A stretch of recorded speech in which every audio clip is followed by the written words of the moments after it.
샬롬. 집집마다 가문에서 내려오는 비법 같은 것들 하나씩 있으시죠. 어떤 분들은 장맛의 비법 뭐 이런 것들 있으시잖아요. 저희는 신앙의 5대 가문입니다. 그래서 신앙을 굉장히 중요하게 여기는 가풍이 있는데 저희 집안에서는 아이를 잘 기르는 비법이 있습니다. 그것도 지혜로운 아이를 낳는 비법.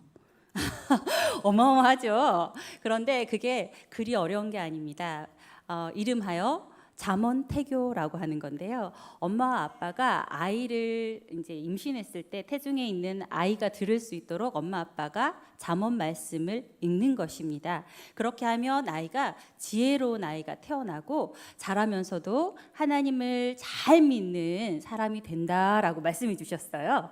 그래서 제가 저희 아이를 임신했을 때 잠언태교를 엄청 열심히 했습니다. 하나님께서 과연 지혜로운 아이가 태어나게 해주셨을까요? 네, 자식에 대해서는 장담하면 안 된다고 말씀하시더라고요. 그러나 하나님께서 앞으로도 자라나가는 내내 지혜롭고 하나님을 경외하는 사람으로 성장하게 해주실 줄 믿습니다. 오늘 우리가 읽었던 잠언은 지혜 문학이라고 합니다. 이 지혜는 히브리어로 호크마라고 하거든요. 그런데 호크마의 뜻은 삶의 기술이라는 뜻입니다. 잠언의 목적은 독자들이 하나님의 관점을 가지게 하는 것, 그리고 하나님의 관점을 가지고 사람들이 살아가는데 필요한 기술을 전수해 줌으로써 지혜로운 자들이 더 행복하게 살 수 있게 하는 것들이 목적입니다. 특별히 다음 세대들이 살아가는데 성공적인 삶을 돕기 위해서 지식과 분별과 또 판단, 또 순종 이런 것들에 대하여서 기록하고 있는 성경이 잠언입니다.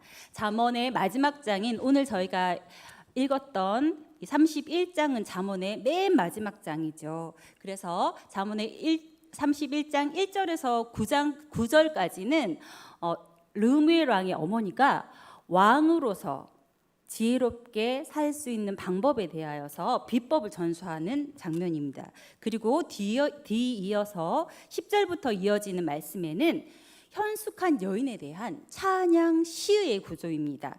그래서 고대 근동 지방에서는 이렇게 여성이 장대한 어떤 찬양을 받는다는 것은 매우 보기 드문 것이라고 할 수 있습니다. 뿐만 아니라 지혜로운 삶의 기술을 전수하는 이 잠언서의 맨 마지막 부분에 현숙한 여인에 대해 찬양하고 있다는 것은 오늘날 현대를 살아가는 우리가 남녀를 불문하고 우리가 주의 깊게 주목해서 보아야 하는 말씀일 줄 믿습니다.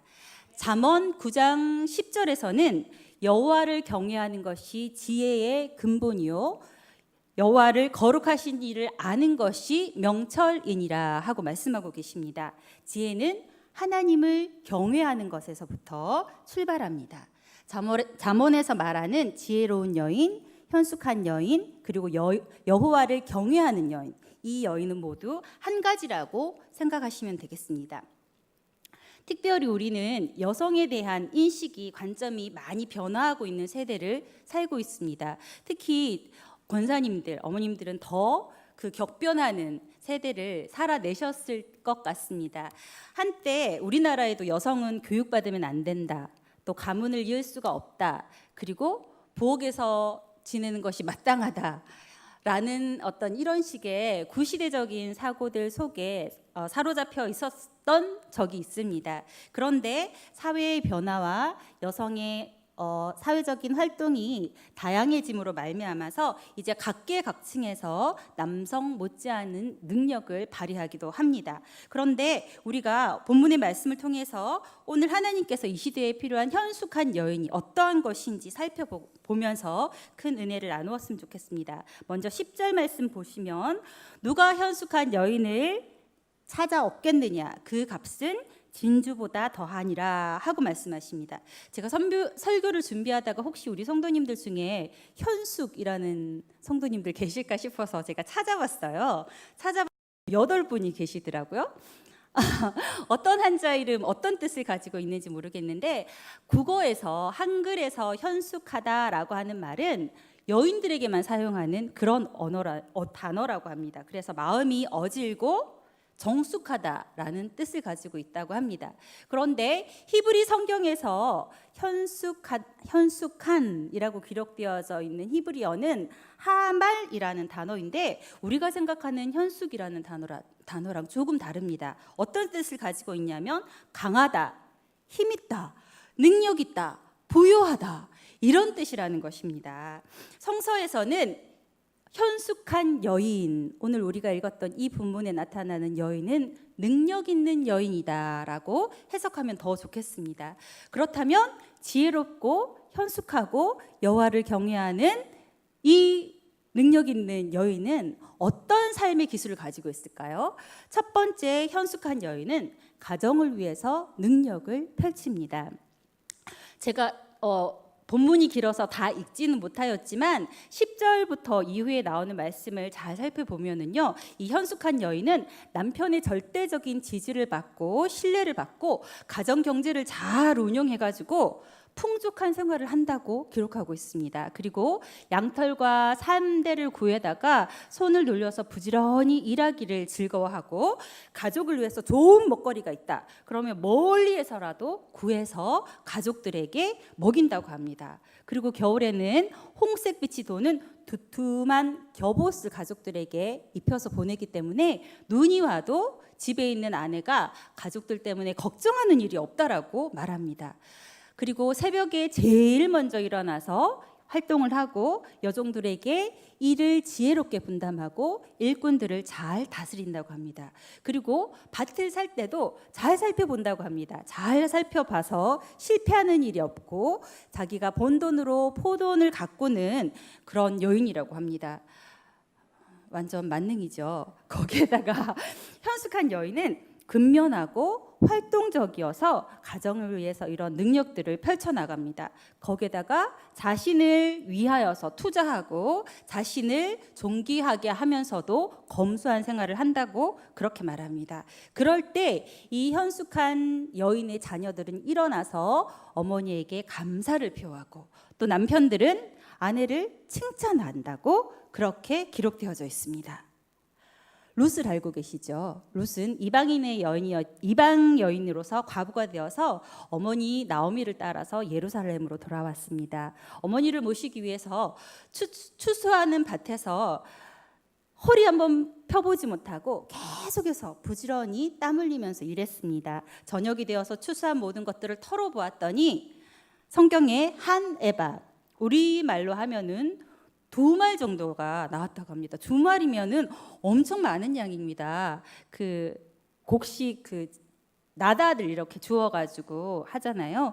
그런데 이것은 이 여인이 부지런히 근면히 허리 한번 펴보고 일했던 것도 있지만 밭의 주인인 보아스가 룻을 배려했다라는 것을 성경에서 알 수 있습니다. 일꾼들에게 말하기를 이 룻이 밭 모퉁이에 있지 않고 곡식 단 사이에서 일할 수 있도록 배려하라고 말합니다. 그리고 곡식을 추수할 때 곡식 다발에서 조금씩 뽑아서 버리라고 합니다. 그래서 조금 더 쉽게 많은 양을 가질 수 있도록 하라고 그렇게 배려합니다. 보아스가 왜 이런 호의를 베풀었을까요? 처음 보는 여인에게 흑심이 있어서 너무 예뻐서, 왜냐하면 롯에 대한 좋은 평가가 있었기 때문이라고 말합니다. 성경은 이방인임에도 불구하고 이 롯은 시어머니에 대한 사랑과 충성심이 있었습니다. 오래되지 아니하였지만 신앙의 순결함이 있었습니다. 그리고 근면했고 진심으로 사람에게 감사를 표하는 그런 마음의 사람이었습니다. 그래서 이방에서 온 남편과 시아버지와 모두 죽고 돌아온 그런 여인이었지만 아무도 이 여인을 무시하지 아니하고 칭찬했다라고 성경은 기록합니다. 현숙한 여인은 능력이 있다고 해서 남편을 무시하거나 남편을 힘들게 하지 않고 잘 내조하는 것입니다. 그 결과 남편은 유력한 능력자가 된다고 성경은 기록합니다. 23절에 그의 남편은 그 땅의 장로들과 함께 성문에 앉으며 사람들의 인정을 받으며 라고 기록합니다. 성문은 그 지역에 지도자들이 모여서 재판을 한다거나 중요한 일들을 의논하는 장소라고 말합니다. 남편 역시 그러한 역할을 하는 그 지역의 유지가 되었다라고 말할 수 있습니다. 현숙한 아내는 남편이 어려울 때 돕습니다. 남편이 용기가 없을 때 용기를 북돋워줍니다. 남편의 부족함에 대하여서, 약점에 대하여서 덮어주고 남편을 사람들 앞에서 지혜롭게 대변하는 능력을 가지고 있습니다. 아내의 이러한 태도는 남편에게 더욱 안정감을 주게 하고 또 하는 일에 몰입할 수 있게 되어서 남편이 하는 일에 능력자가 되게 하는 역할을 아내가 감당하게 됩니다. 그래서 성경은 어진 아내는 남편의 면류관이다라고 잠언은 말하고 있습니다. 성경은 현숙한 여인이 능력 있는 여인이라고 말합니다. 제가 이 말씀 앞에서 참 부끄러움이 많지만 좋은 아내가 되기 위해서는 경제적인 능력이 있으면 좋습니다. 사회적으로 자기 능력을 개발해서 활용하는 것도 좋습니다. 그런데 수많은 남편들이 사회에서는 성공하고 가정에서는 실패하는 경우를 우리가 봐왔지 않습니까?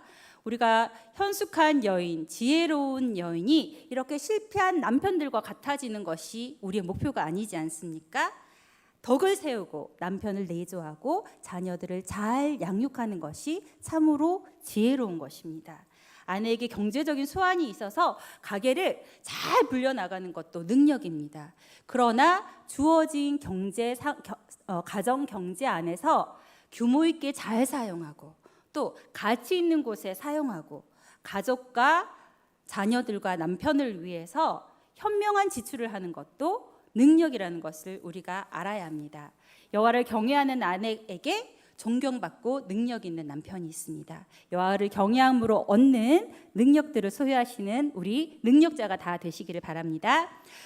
둘째, 현숙한 여인은 공동체를 위해서 능력을 발휘합니다. 성경은 가난한 자에 대해서 관대한 것을 지혜라고 여러 곳에서 기록하고 있습니다. 이 여인은 한 손은 펴서 가난한 자에게 내밀고 한 손은 펴서 궁핍한 사람을 도왔습니다. 경제적인 능력이 있는 사람이었지만 그것을 자신을 위해서 움켜쥐는 것이 아니라 도움이 필요하고 가난한 사람들을 위해서 기꺼이 손을 내밀었다고 말합니다. 내가 가진 것이 부족하다고요? 우리 사도행전 9장에 욥바에 사는 다비다라고 하는 여인에 대한 기록이 있습니다. 그리스어로 번역하면 도르가라고 기록되어져 있는데요. 이 여인은 과부였습니다. 그 당시에 과부라는 것은 우리나라에서도 그렇죠. 그 당시의 과부는 정말로 사회적인 약자였습니다. 가난한 자였습니다. 그런데 이 다비다는 자신이 가진 바느질 솜씨로 이웃들을 행복하게 하는 사람이었습니다.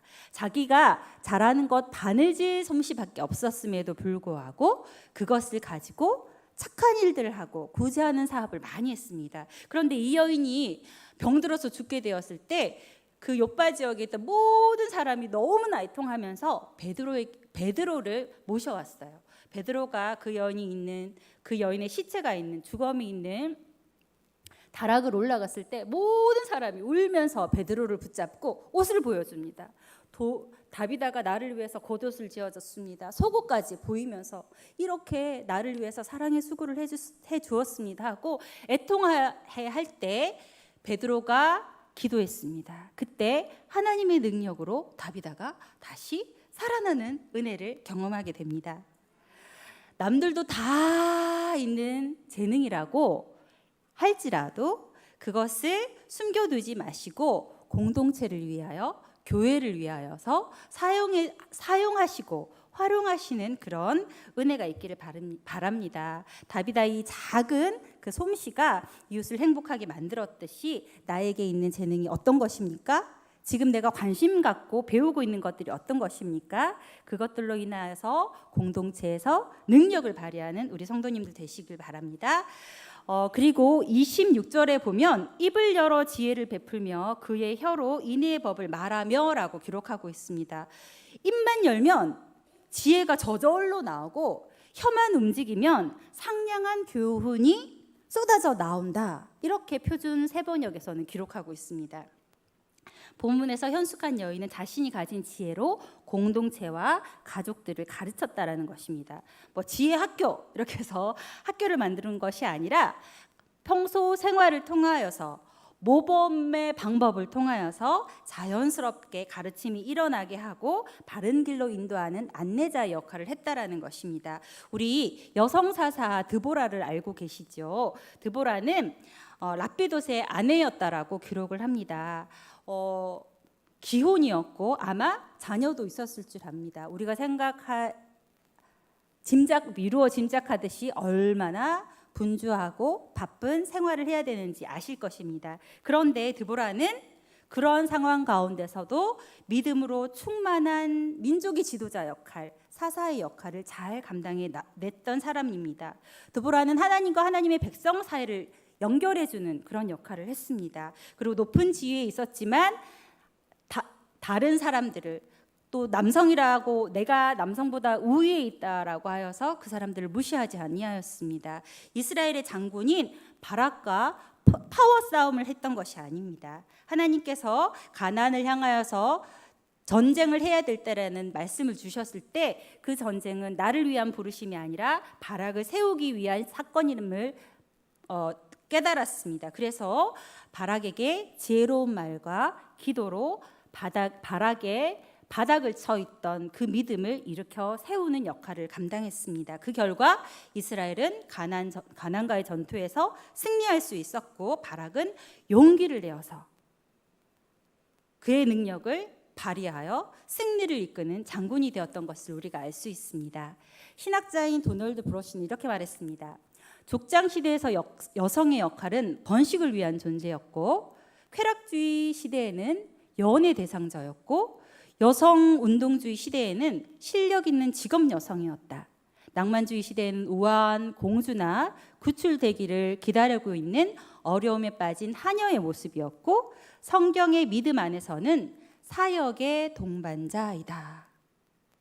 우리들도 가정이의 공동체 그리고 교회 공동체에 속해 있습니다.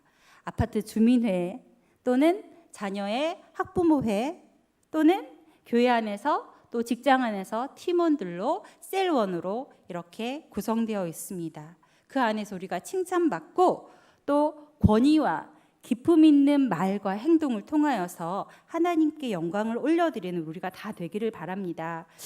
진정으로 현숙한 여인이 되는 길은 어디에 있습니까? 오늘 읽었던 말씀에 고운 것도 거짓되고 아름다운 것도 헛되나 오직 여호와를 경외하는 여자는 칭찬을 받을 것이라. 가정에서 능력을 발휘하고 공동체에서 능력을 발휘하는 것은 그 여인 안에 있는 능력이 발현되어지는 것이 아닙니다. 하나님께서 기도할 때, 하나님의 지혜를 구할 때 하나님께서 주시는 것입니다. 세상에서는 미모가 여성의 실력이라고 말합니다. 능력이라고 말합니다. 그러나 성경은 여호와를 경외하는 것, 그것이 여인의 능력이라고 말하고 있습니다. 저는 요즘 고운 것도 거짓되고 아름다운 것도 헛되다라는 것을 체험하고 있습니다.